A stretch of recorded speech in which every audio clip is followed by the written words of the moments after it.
Hai, selamat datang di Prigi Techno Channel. Balik lagi bersama gue Nata. Di video kali ini gue akan membahas sebuah perangkat elektronik yang menurut gue ini masih bisa dikategorikan sebagai aksesoris TV atau televisi.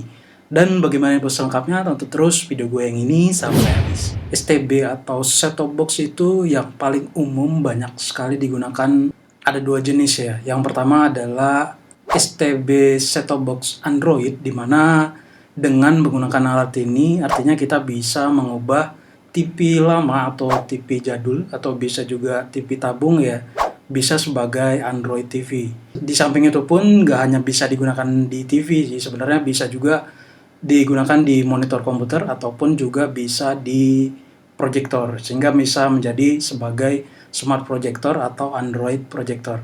Dan juga tentunya nantinya di dalam TV, monitor ataupun proyektor tersebut nantinya akan punya beberapa aplikasi-aplikasi Android, bisa seperti aplikasi untuk streaming video ya, seperti YouTube, Netflix atau Disney Plus Hotstar. Dan jenis yang kedua yaitu STB DVB T2. Nah, jenis yang kedua inilah yang akan gue bahas full di video gue kali ini. Untuk STB jenis yang kedua ini, ya tentunya ini adalah full untuk mendapatkan siaran televisi digital ya. Awalnya sih memang gue berpikir bahwa TV-TV lama itu memang beneran akan disuntik mati ya. Artinya bener-bener 100% nggak bisa dipakai lagi.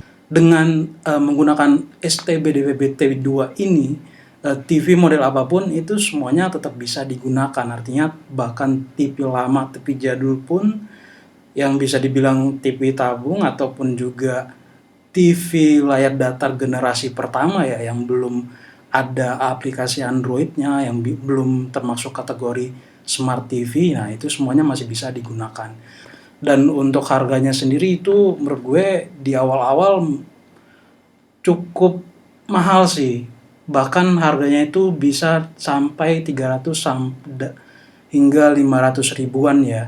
Sekarang udah banyak diproduksi TV Smart TV ya. Kayak Android TV itu mereka udah built-in diproduksi, di dalamnya itu udah ada STB DVB-T2-nya. Jadi saat beli TV nanti itu teman-teman udah nggak perlu lagi nih yang namanya set-top box yang terpisah kayak gini ya. Ya tapi mungkin harga TV-nya untuk saat ini sih masih mahal.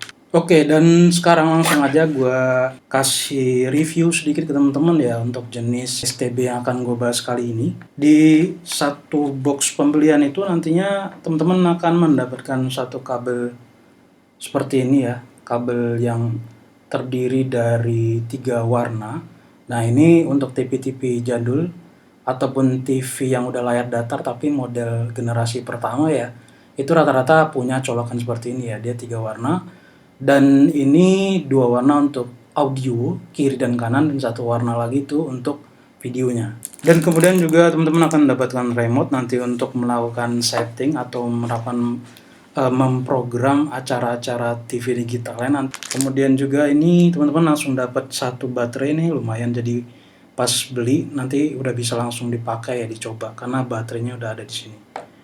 Dan yang terakhir adalah dari manual penggunaannya. Di sini udah support manualnya dalam bahasa Indonesia dan bahasa Inggris ya. Jadi ya bisa sangat membantu sih untuk mempermudah untuk mengerti bagaimana penggunaan dari STB ini. Dan yang terakhir ini untuk STB-nya sendiri, ukurannya ya standar lah ya, kecil, dan dari bobotnya sendiri itu cukup ringan. Dan untuk materialnya itu campuran sih. Di bagian bawah ini dia dari bahan metal, bisa jadi memungkinkan untuk bisa meredam panas ya, karena STB ini kan dipakai buat nonton televisi ya, paling ya bisa lebih dari 8 jam sih nyala terus ya setiap hari. Ya tergantung juga untuk bagi penggunanya juga ya, seberapa sering dia untuk menonton televisi. Dan kemudian ini untuk kabel powernya sendiri, ini dia udah nempel di STB-nya ya. Dan gue akan bahas dulu di komponen bagian belakangnya ya. Ini ada kabel 3 warna tadi yang untuk audio kiri kanan dan videonya. Ini support untuk TV-TV lama. Dan kemudian ini ada HDMI, ini untuk TV-TV baru ya, rata-rata semua portnya udah HDMI semua. Dan kemudian juga ada port atau colokan untuk antenanya sendiri. Jadi ini teman-teman menggunakan ini tetap butuh antena ya. Kemudian juga RF loop. Ini biasanya digunain untuk penggunaan secara paralel ya. Bisa aja mungkin ada beberapa yang menggunakan TV lebih dari satu di rumahnya. Jadi cukup dengan satu antena, 2 STB, jadi nanti dipasang secara serial ya. Ada sedikit kelemahannya mungkin karena serial, jadi semua STB-nya itu harus nyala. Jadi misalkan STB yang pertamanya mati, STB kedua itu juga nggak bisa digunain. Jadi yang pertama itu harus bisa tetap nyala, baru yang keduanya bisa digunain dan selanjutnya ya. Buat teman-teman mungkin yang lebih tahu banyak dan pernah ngalamin juga untuk masang secara serial, bisa kasih informasi di komentar di bawah ya. Mungkin bisa membantu teman-teman yang lain untuk mendapatkan informasi tambahan. Dan juga pemasangan serial ini ya banyak digunain di apartemen biasanya ya. Jadi cukup beberapa antena aja di atas, jadi ya semua kamar di apartemen bisa dapetin sinyal digitalnya dari antena tersebut. Atau juga biasanya di hotel-hotel juga memungkinkan bisa pakai metode yang port yang ini ya. Oke, dan di bagian depannya ini ada tombol volume dan juga untuk mengubah atau mindah-mindah channelnya ya. Dan juga bisa dipakai untuk mengkonfigurasi nanti saat teman-teman membuka menu-menu konfigurasi dari bawaan STB ini. Kemudian juga ada tombol power, kemudian ada lampu indikator dan satu port USB. Di sini bisa teman-teman gunakan untuk wireless eksternal. Jadi bisa digunain untuk koneksi ke internet ya. Kalau teman-teman udah punya modem, nanti pasang wireless eksternalnya, colokin ke USB port ini, jadi nanti dapat koneksi internet, baru nanti bisa untuk nonton YouTube ya. Dan sekarang gue coba untuk menggunakan STB ini untuk pertama kalinya, jadi ya kemungkinan ini belum diprogram untuk semua acara televisi. Dan untuk antena sendiri itu gue udah memilih di salah satu marketplace ya.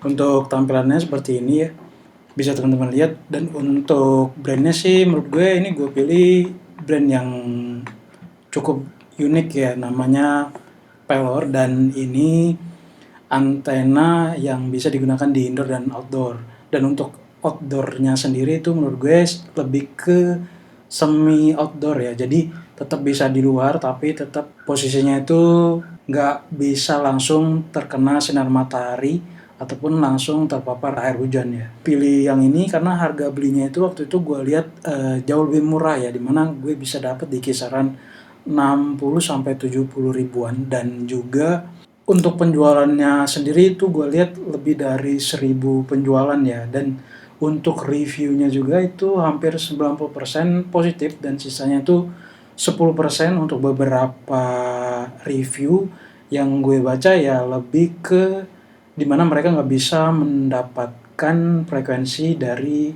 acara TV digital yang mereka suka ya. Karena ini menurut gue bukan tergantung dari antenanya, tapi lebih ke ada atau tidaknya frekuensi yang berada di lokasi pembeli tersebut ya. Dan juga untuk bentuknya sendiri ini lumayan kecil ya, portable. Ukurannya seperti ini, dia bentuk kotak dan bahannya itu full dari plastik. Dan saat pembelian itu gue udah dapet kabel yang langsung nempel di antenanya sendiri. Kabelnya ini kabel koaksial panjang kurang lebih 10 meter lah, dan menurut gue ini udah praktis, jadi beli udah langsung dapet kabelnya, jadi teman-teman nggak perlu lagi beli kabel tambahan ya. Dan juga di ujung kabelnya sendiri ini sudah dipasangkan portnya untuk port antenanya ya, atau RF in-nya, nanti bisa dicolokin langsung ke STB-nya.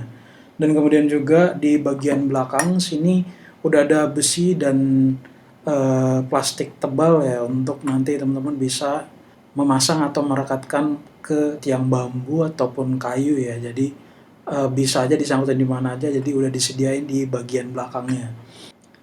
Dan juga di boxnya ini udah dijelaskan ya, dia sudah support untuk HDTV dan kemudian juga support untuk DVB-T2, dan kemudian juga untuk Ultra HD-nya juga support ya. Jadi untuk hasil maksimal dari Ultra HD-nya ini tetap tergantung dengan jenis TV yang teman-teman gunakan ya. Kalau belum Super HD, meskipun dari antenanya udah Super HD, itu outputnya tetap gak akan sampai ke Ultra HD-nya. Dan sekarang gue udah nyolokin semuanya, antena, kemudian ke RF in dengan STB-nya, kemudian ini gue pakai bukan TV ya, tapi gue pakainya monitor.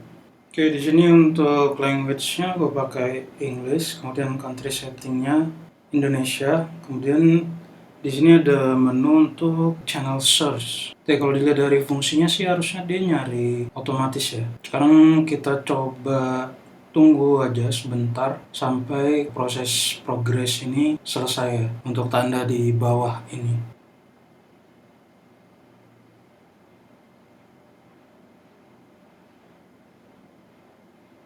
Prosesnya udah selesai sih, menurut gue simple ya, dan nggak terlalu repot sih menurut gue ya. Orang awam pun menurut gue udah tinggal pilih next doang, oke, dan itu selesai. Dan sekian video dari gue, sampai jumpa di video gue selanjutnya.